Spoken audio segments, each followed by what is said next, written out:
t'es pas pour les JO. Ah ouais, ça tue. Même moi. Mais par contre pour les Paralympiques. Mais putain, les Paralympiques c'est trop nul, wesh. Qu'est-ce que tu connais en handicap toi? Ah ok. Qu'est-ce qu'elle raconte? Ah ok, ça y est. C'est magnifique. C'est quoi le handicap? Je sais pas. C'est quoi le handicap? Mais non, on appelle Yoni. On appelle Yoni? Ouais. Attends, je l'appelle.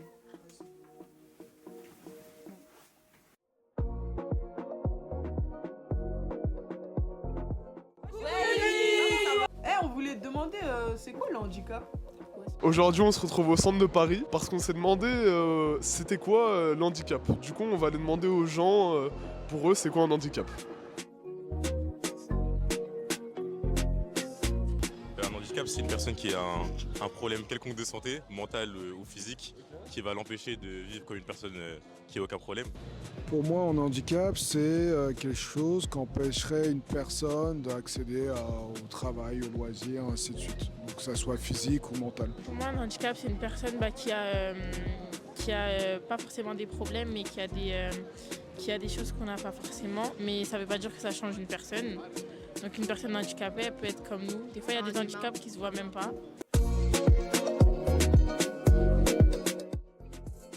Recenser tous les handicaps, c'est-à-dire demander à tous les gens comment ils sont empêchés dans leur vie quotidienne, parce qu'il y a différents types de handicaps. Il y a des handicaps physiques, mais il y a aussi d'autres types de handicaps. Et à ce moment-là, peut-être leur demander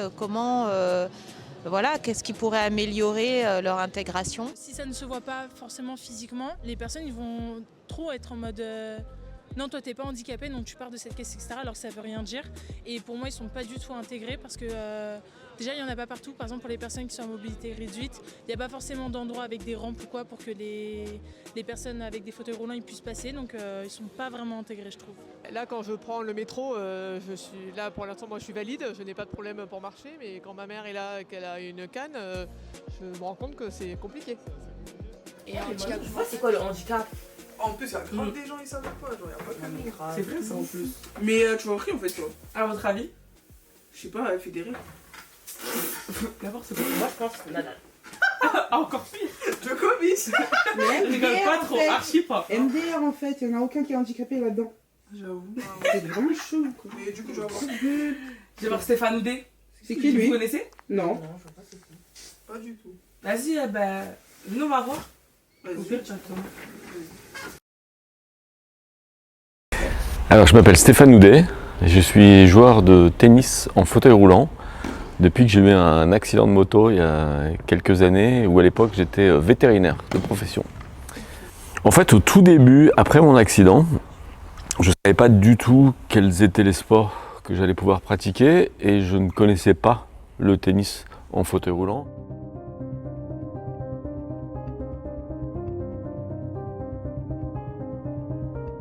Et le tennis avait choisi que quelle que soit notre différence morphologique, eh bien, tout le monde se mettait assis et on jouait tous ensemble.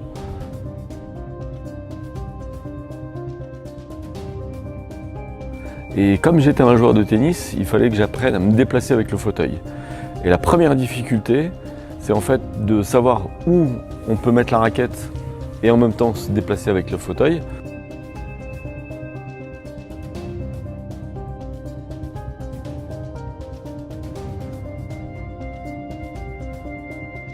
Aujourd'hui, on parle de handicap, de personnes en situation de handicap, de différences morphologiques, parfois de différences psychiques. Et je crois qu'il faut regarder ça avec beaucoup de hauteur et l'imaginer à l'échelle de l'histoire. On a besoin d'échanger tous ensemble, quelles que soient justement nos différences. Et je crois très fort en l'être humain, même si on a encore malheureusement des guerres, mais je crois très fort en cette possibilité. C'est vrai que je milite beaucoup pour qu'on trouve des sports qu'on pourrait pratiquer ensemble et je reviens sur l'exemple que j'avais choisi, le tennis en fauteuil roulant. Si vous vous asseyez, d'un seul coup on a un sport qu'on peut partager et se retrouver à jouer ensemble. Vivre ensemble, travailler ensemble, jouer ensemble. L'essentiel c'est la santé. Tant qu'il y a de la vie, il y a de l'espoir. Si c'est possible, c'est déjà fait. Et si c'est impossible, vous le ferez.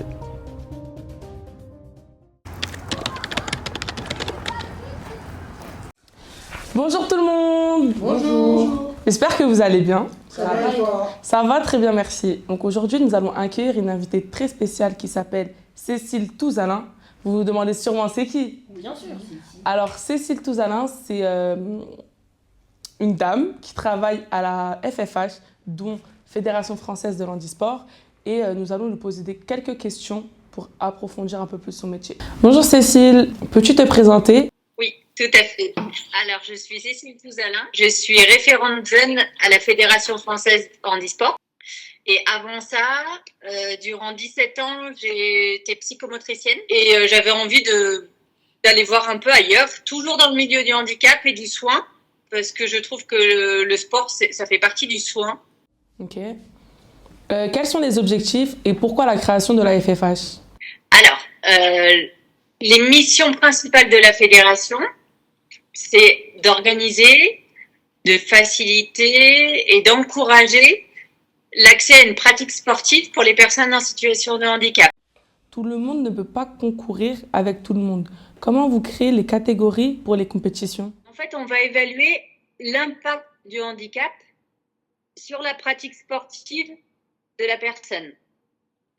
Et on a dû établir un système de classification pour qu'à chaque fois, le sportif puisse concourir de manière équitable dans une discipline. Par exemple, on va classifier ceux qui déjà peuvent marcher de manière autonome ou non. Selon vous, assistez-vous à des évolutions? Lesquelles? Y a-t-il une prise de conscience des clubs de sport? Le rôle justement des comités départementaux, c'est d'accompagner les clubs valides pour mettre à disposition par exemple du matériel, pour former les entraîneurs aux particularités et aux compensations et aux adaptations à mettre en place pour que la personne puisse pratiquer le sport qu'il a envie de faire. Et parfois, on va proposer une aide humaine, c'est-à-dire qu'il y a une personne du comité qui va se déplacer et qui va accompagner la personne en situation de handicap dans un club valide. Okay. Et aujourd'hui, il y a aussi un dispositif au niveau des clubs inclusifs. C'est exactement ce dont vous parlez, c'est-à-dire qu'on va inciter des clubs valides à accueillir les personnes en situation de handicap en leur donnant les moyens de les accueillir. Merci beaucoup de nous avoir accordé ton temps et d'avoir répondu à nos questions. Et on te tiendra au courant de l'évolution du projet.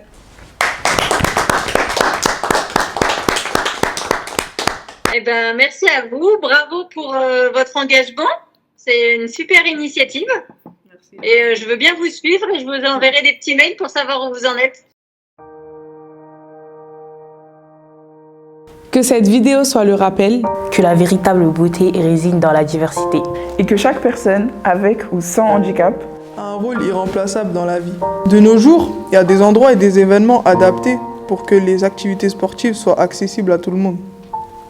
Mais bon, il reste encore des défis à surmonter, car tous les sports ne sont pas adaptables à chaque situation d'handicap. Il faut aussi sensibiliser dès le plus jeune âge pour que chacun participe à ce processus d'inclusion. Mais du coup, les personnes en situation de handicap, ils sont plus dans la société?